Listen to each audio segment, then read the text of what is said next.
Bom dia, meus caros. A gente volta aqui hoje na nossa aula. O objetivo da nossa aula de hoje é entender um pouquinho o processo de queda da monarquia e ascensão da República, ou seja, o processo que nós conhecemos na história como Proclamação da República Brasileira. A Proclamação da República se dá em 15 de novembro de 1889, mas para a gente entender esse processo, como ele se dá, a gente vai voltar aqui aos acontecimentos da década de 1860, ou seja, da segunda metade do século XIX em diante. Hoje, muito mais do que entender por si só os motivos que levaram a se contestar a monarquia e se afirmar o regime republicano, os historiadores, a partir de uma linha historiográfica que surgiu na década de 1890, a partir da obra da Emília Viotti da Costa e de alguns outros historiadores, começaram a tentar entender a ascensão da República e a queda da monarquia a partir de um conjunto de modificações que emergiram no sistema político, social e econômico na segunda metade do século XIX. Então aqui a gente tem modificações que vêm do setor econômico, sobretudo na questão ali, na modificação dessa elite. Nas nossas últimas aulas eu vim falando para vocês que nesse momento no Brasil a gente poderia identificar dois tipos de elite. Uma elite tradicional, aquela elite que vinha sobretudo da época colonial brasileira, que ancorava seu poder sobre a exploração do trabalho escravo e sobre as relações de prestígio, que estavam sobretudo ali no Partido Conservador, no Partido Saquarema, nesse segundo reinado. E por outro lado, você tem, a partir do início do século XIX, o surgimento de uma nova elite dentro do Brasil relacionada à produção do café, à produção e exportação do café.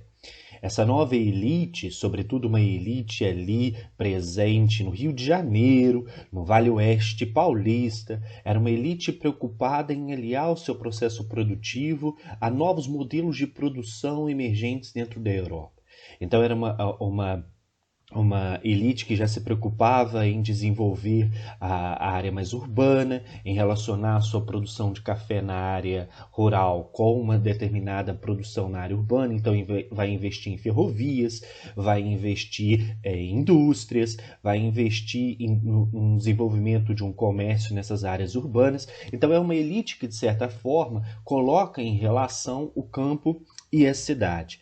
Essa elite, por sua vez, ela começa a pensar um pouco diferente daquela elite tradicional e valorizar outros princípios, como a questão da utilização da mão de obra livre. Então é uma elite que vai se posicionar em alguns momentos contrária à escravidão e a favor aí da substituição da mão de obra escrava por uma mão de obra livre. É uma elite que vai estar relacionada, de certa forma, aos anseios das classes médias urbanas. Então, de certo modo, a gente já tem essa transformação de formas de pensar essa elite brasileira. Mas a elite tradicional ainda permanece. O que a gente percebe ao longo do século XIX é que essa nova elite, ou esse novo formato de pensar dessa elite, ele começa a ganhar as ruas, ele começa a se tornar mais evidente dentro dessa sociedade. Por outro lado, a gente tem, do ponto de vista social, essa maior agitação no campo social em prol do discurso abolicionista, escravos se rebelando, alguns senhores concedendo alforrias coletivas aos seus escravos, o que é um dos pontos que caracteriza essa desestruturação da antiga tradição econômico, político e social dentro do Brasil. Então essas modificações elas acabam por levar a questionamentos ao sistema monárquico. A monarquia passa a ser relacionada por parte de muitos, ou seja, muitas pessoas começam a relacionar a monarquia a essa antiga tradição, contrária à modernidade. Muitos historiadores, há um tempo atrás, associavam que a abolição da escravidão em 88 teria sido o ponto fundamental para a queda da monarquia e para um apoio maciço ao discurso republicano. Os historiadores hoje começam a olhar, ou começam não, mas acreditam e defendem que a abolição da escravidão ela faz parte do mesmo processo, ou de um processo muito parecido com a questão da proclamação da República. A abolição da escravidão representaria, assim como a proclamação da República, o auge dessas modificações no sistema político, econômico e social vigente dentro do Brasil, ou seja, o auge da queda dessa elite tradicional brasileira. Então, os dois movimentos eles seriam concomitantes. E é logicamente que um acaba interferindo no outro. O discurso abolicionista e o discurso republicano acabam se tocando em algum momento. E a gente pode sim, quando chega na década de 1888, afirmar que, em parte, a abolição da escravidão permitiu maior apoio ao discurso republicano. Mas as duas coisas vinham caminhando em paralelo desde a década de 1860 dentro do Brasil. Vamos encaminhar então para responder essa pergunta. Por que a monarquia caiu? Quais que seriam as causas da proclamação da República? Ou onde a gente identifica então essas modificações que emergem nesse sistema político, social e econômico brasileiro? A princípio, a gente tem que opor aqui duas visões que a gente já vinha falando desde a época do período regencial. Essa ideia de maior centralização monárquica que o segundo reinado ele representa, com parlamentarismo às avessas, a maior concentração de poder nas mãos do rei, versus as aspirações das províncias por maior autonomia política. Em síntese, a gente está falando aqui de um lado do partido Saquarema e do outro lado do partido liberal. Mas a questão ela é muito mais complexa. A gente sabe que a partir de 1860 surgem novos atores sociais no campo político brasileiro. De um lado, você tem essas novas elites que têm agora outras aspirações que não as aspirações da elite tradicional brasileira, que estão ligadas ao partido, essas novas elites elas estão ligadas ao partido liberal, mas por outro lado a gente tem também as classes médias urbanas, que eram pessoas ligadas a profissões liberais, como advogados, médicos, professores, ou seja, homens letrados que circulavam dentro dessa sociedade, mas que não tinham a possibilidade de participar politicamente das decisões tomadas dentro do Brasil, ou seja, não tinham acesso à cidadania política porque não tinham como comprovar uma renda mínima para poder votar ou para poder participar do processo eletivo como candidatos a deputados e a senadores. Havia contestação da ideia do Senado vitalício, ou seja, do fato dos senadores ficarem no cargo até a morte, e aspirações políticas dessas classes médias urbanas e aspirações políticas também dessas novas elites que reivindicavam decisões do governo favoráveis aos interesses econômicos e de maior urbanização dessa sociedade, maior valorização dessa mão de obra livre. Até 1868, quando a gente teve um gabinete liberal muito atuante, o gabinete Zacarias, a gente tem essas aspirações sendo ouvidas dentro do governo. As tensões elas se tornam muito mais latentes nessa sociedade quando o gabinete Zacarias ele se encerra em 1868 e há a ascensão de um gabinete conservador, que é muito mais tendente a essa centralização monárquica, as ideias defendidas por essa elite tradicional, o que de certa forma acaba gerando uma maior insatisfação nesses novos grupos políticos emergentes no Brasil de então, as classes médias urbanas, onde a gente tem esses profissionais letrados, onde a gente tem comerciantes, pessoas que estão relacionadas a essa vida urbana, mas a gente também tem essa nova elite relacionada a esses barões do café, sobretudo da região oeste paulista. Outra questão que era muito debatida e que está relacionada a esse campo político também era a questão do voto censitário, ou seja, ou do sufrágio censitário. A gente sabe que desde a época do primeiro reinado, desde a Constituição de 1824, o voto ele não era para todos dentro do Brasil. Só podiam votar homens, que tinham renda mínima de 100 mil réis anuais. Essa quantia era uma quantia muito alta que acabava tirando da participação política boa parte da classe média, os burgueses, aqueles relacionados ao comércio e esses profissionais liberais. E como a gente disse no slide anterior, havia o desejo desses indivíduos de participarem dessa política para verem os seus interesses se concretizando dentro do Brasil. Então essa era uma oposição muito forte. Aqueles que defendiam o sufrágio censitário e aqueles que tinham essas aspirações políticas e não podiam participar.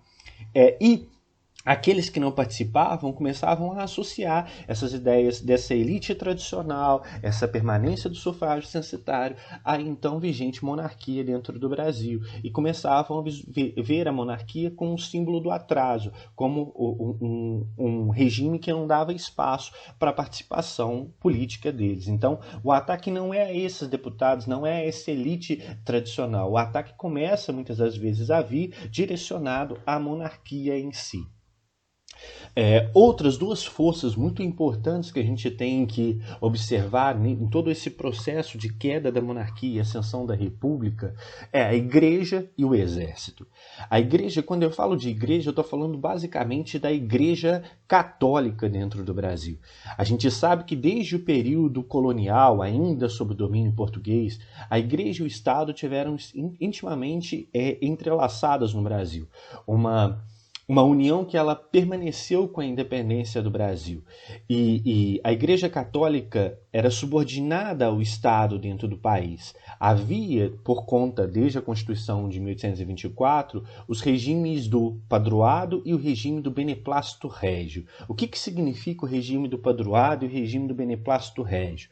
O regime do padroado ele submete toda a Igreja Católica brasileira, ou ele submetia toda a Igreja Católica brasileira ao comando do imperador. Então, todas as ordens que vinham de Roma, elas deveriam passar primeiro pelo imperador para depois serem seguidas pelos bispos e padres brasileiros. E esses bispos e padres eram considerados funcionários do Estado, eram bancados pelo Estado e, portanto, deveriam atender às reivindicações do Estado e não às reivindicações do Papa. E o regime do beneplácito régio é justamente essa autorização que o imperador tinha que dar para que as ordens do Papa fossem seguidas dentro do Brasil. Então, em última instância, a Igreja Católica ela seguia as ordens do imperador e não as ordens de Roma, as ordens do Papa. Acontece que no século XIX começa um movimento forte dentro da Igreja chamado de romanização ou catolicismo ultramontano, que levava os bispos a contestarem essa subordinação que eles tinham ao imperador dentro do Brasil. Esses bispos eles queriam obedecer às ordens do Papa, sem necessariamente precisar do beneplácito do imperador, da autorização desse imperador. Então, alguns membros da Igreja Católica começam a criticar duramente a monarquia pelo controle que a monarquia exercia sobre a religião dentro do Brasil. E a gente chega ao ápice no final da década de 1860, quando a gente tem a questão religiosa dentro do Brasil.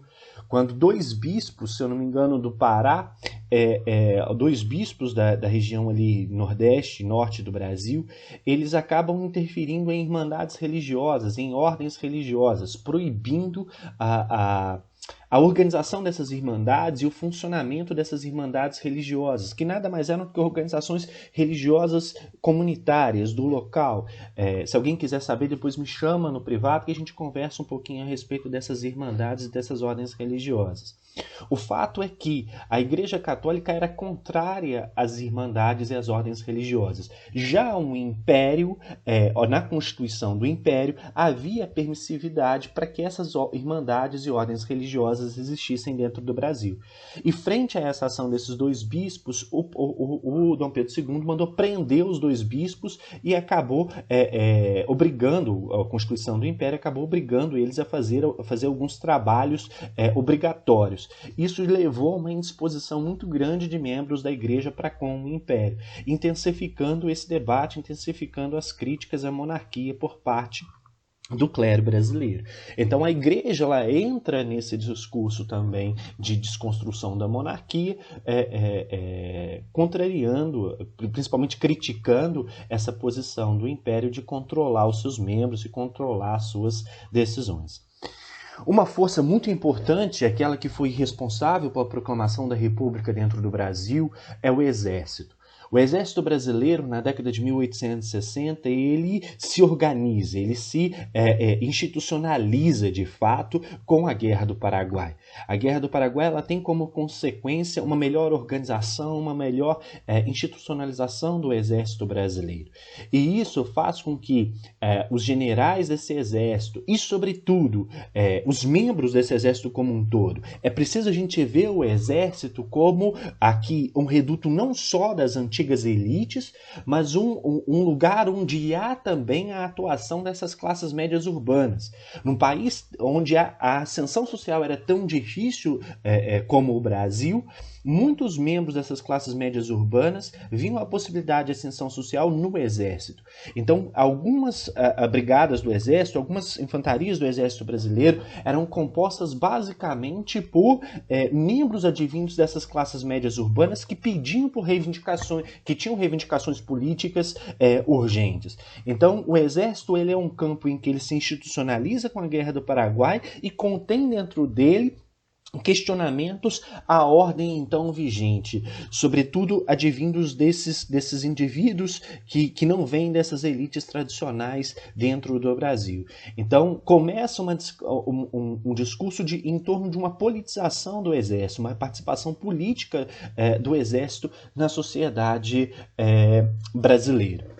Outra força muito importante nessa queda da monarquia são os latifundiários. Conforme a gente já disse, eu vou repetir aqui, a gente tem que interpretar esses latifundiários como dois grupos. O antigo grupo tradicional, aquele ligado à exploração dessa mão de obra escrava, que na região sudeste estavam sobretudo na região do Vale do Paraíba paulista, uma região onde você tem as primeiras experiências da lavoura de café no Brasil, e por outro lado, uma nova classe dessa elite, novos membros dessa elite, que são os elites ligados a uma produção mais recente do café, sobretudo no vale, na região oeste de São Paulo, que estariam ligados a outras formas de produção, ao investimento na indústria, ao investimento na urbanização, ao emprego da mão de obra livre. Esses antigos latifundiários começam a se mostrar insatisfeitos com os discursos abolicionistas.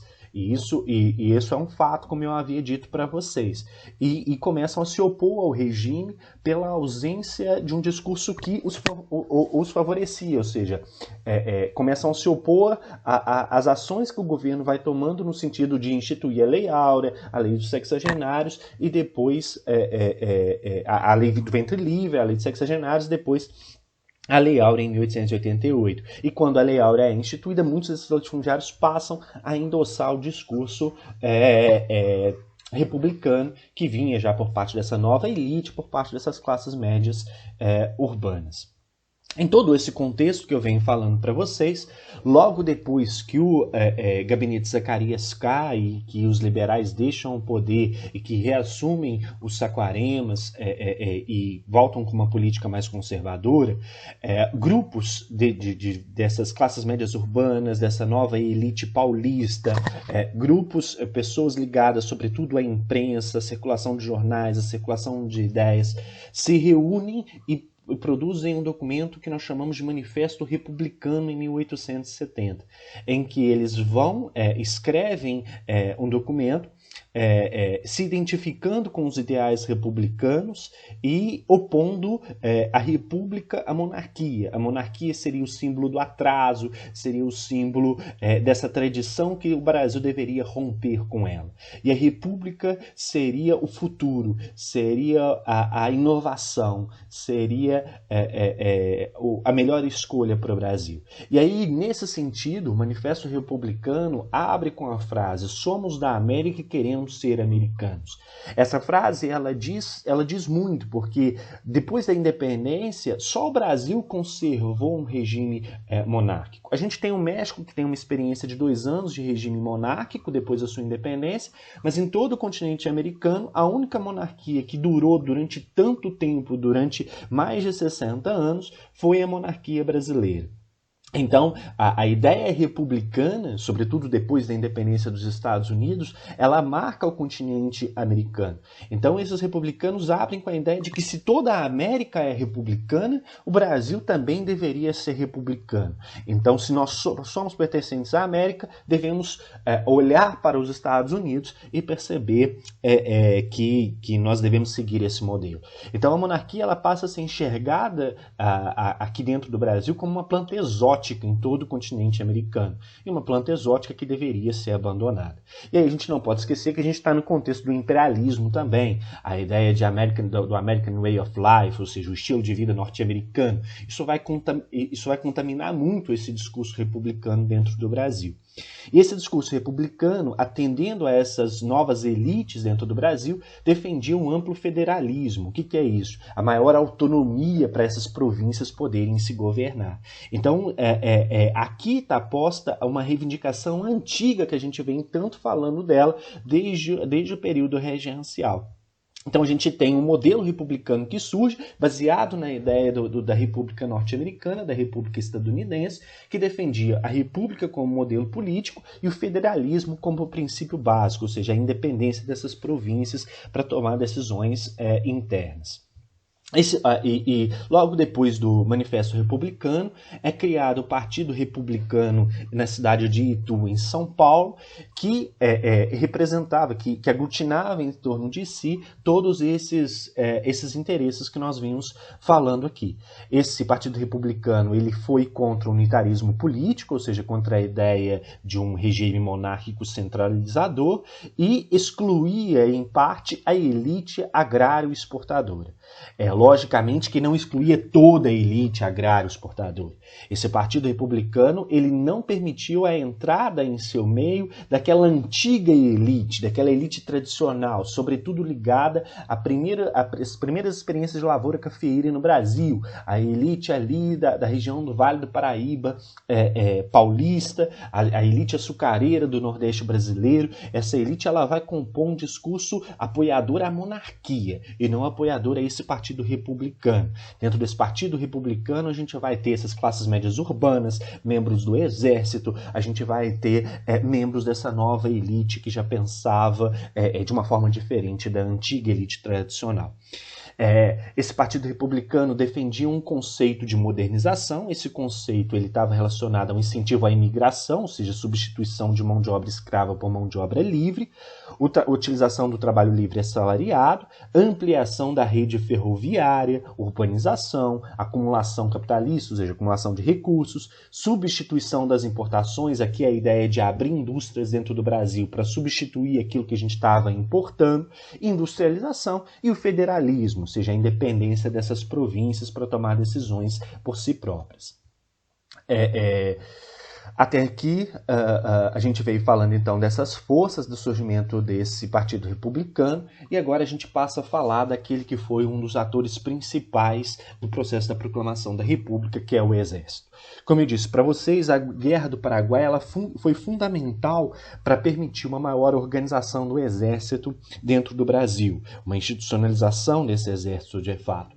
E aí a gente tem uma instituição primaz nesse processo de organização, que é a Escola Superior de Guerra no Rio de Janeiro, onde atuaram figuras como o Benjamin Constant. Dentro da Escola Superior de Guerra e dentro dos militares ligados ao Benjamin Constant, as ideias republicanas elas acabaram ganhando um campo fértil para poder se proliferar, porque, como eu disse para vocês, o exército nesse momento já era composto em parte por essas camadas médias urbanas que questionavam a monarquia.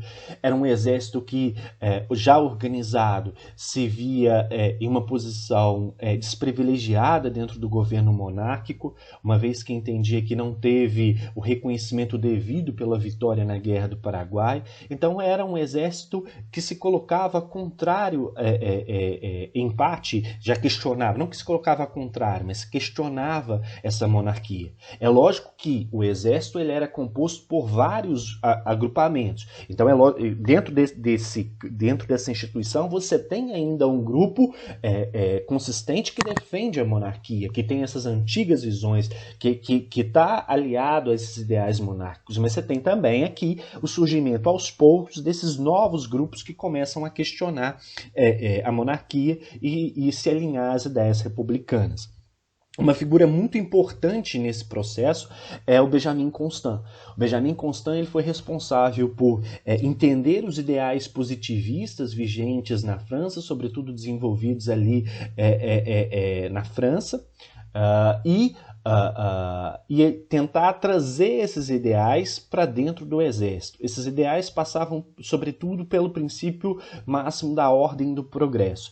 As ideias dos positivistas estão relacionadas à ideia de que é preciso você conhecer a ordem, conhecer a lei, conhecer a sociedade, não para questionar essa sociedade, mas a partir do momento em que você conhece essa ordem, essa organização, você tende a manter essa ordem, a ordem social, a ordem política, a ordem econômica, e mantendo essa ordem você consegue caminhar rumo ao progresso. Então a ideia de ordem e progresso não é você questionar a ordem social, econômica e política vigente, mas você entender essa ordem, garantir essa ordem e assim crescer com essa ordem.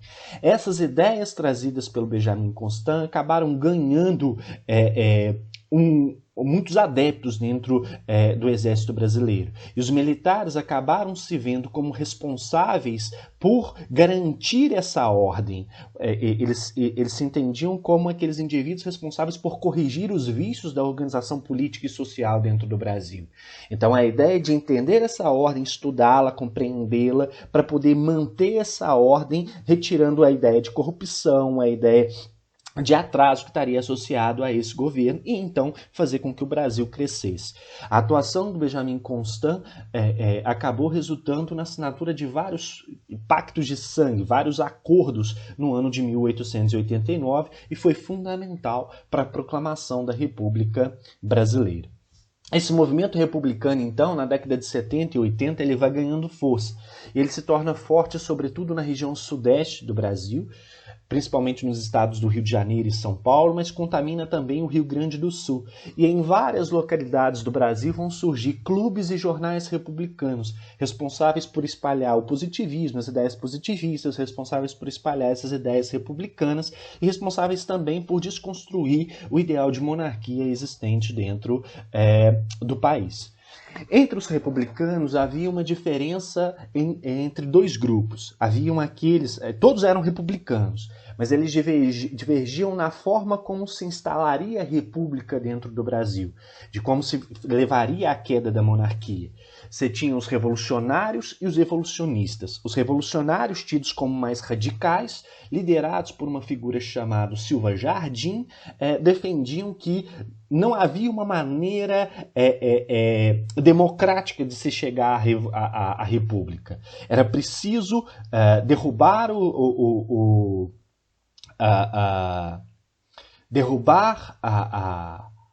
a monarquia, desculpa aí no slide da derrubada do regime militar, não é. Acreditava na derrubada da monarquia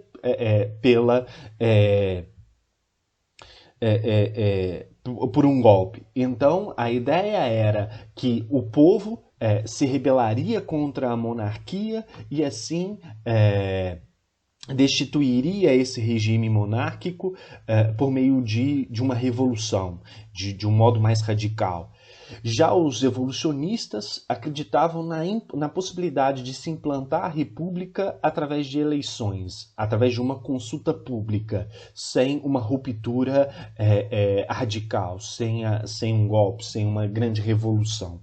Então havia a divergência. Como se chega à república? Uns acreditam que por meio de movimentos mais radicais e outros por meio de um movimento mais democrático, com a participação popular por meio do voto.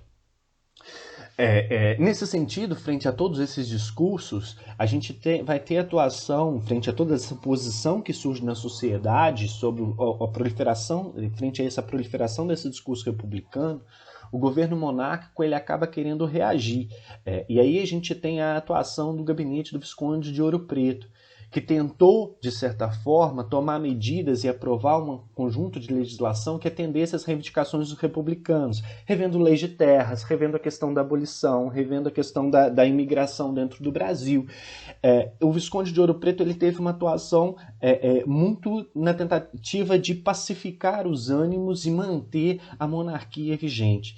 Só que, mesmo com essa ação, mesmo propondo essa pauta dentro do parlamento brasileiro, houve uma reação muito grande das elites tradicionais em aderir a esse novo programa do Visconde de Ouro Preto. Eles recusaram o programa apresentado por eles, o que intensificou ainda mais esse conflito. Então a ação do Visconde foi na tentativa de apaziguar os ânimos, mas a rejeição em aprovar essa pauta do Visconde de Ouro Preto acabou levando ao acirramento dos ânimos no final da década de 1880 dentro do Brasil. Então, a gente caminha aqui já para a proclamação da República, no final de 80, 88, 89, a união desses diversos setores que eram contrários à monarquia dentro do Brasil.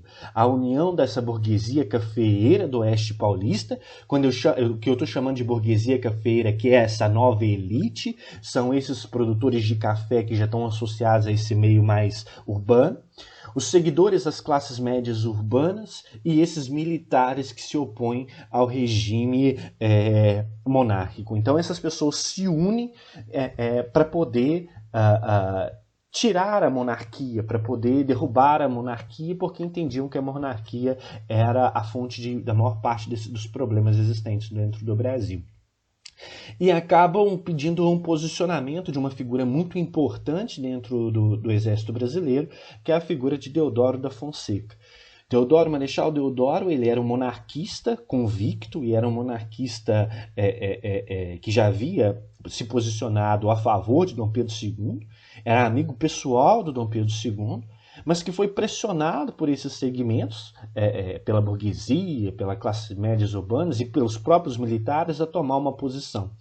E frente a essa pressão, acabou cedendo. E em 15 de novembro de 1889, envia uma carta a Dom Pedro II destituindo Dom Pedro II do trono.